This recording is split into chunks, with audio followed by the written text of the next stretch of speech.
40岁主持天后小 S 徐熙娣14年前嫁给老公徐亚军，两人育有3女。小 S 不仅事业非常忙碌，也要扮演好太太、妈妈和媳妇的角色。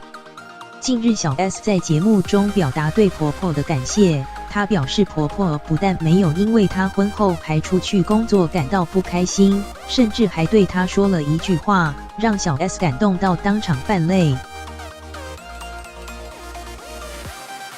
小 S 近日在大陆节目《小姐姐的花店》中，和星2代欧阳娜娜等艺人一起到意大利过感恩节。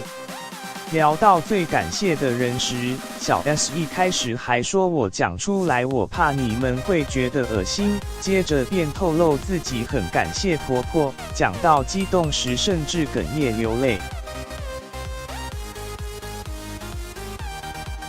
小 S 说，有些婆婆会说你都结婚了，你干嘛还出去工作？她不是那种，她是很骄傲我出去工作。小 S 强调我很为你骄傲，这句话真的非常感人，因此自己也常会对说。一旁的欧阳娜娜听完也表示，父亲欧阳龙也常对她这样说。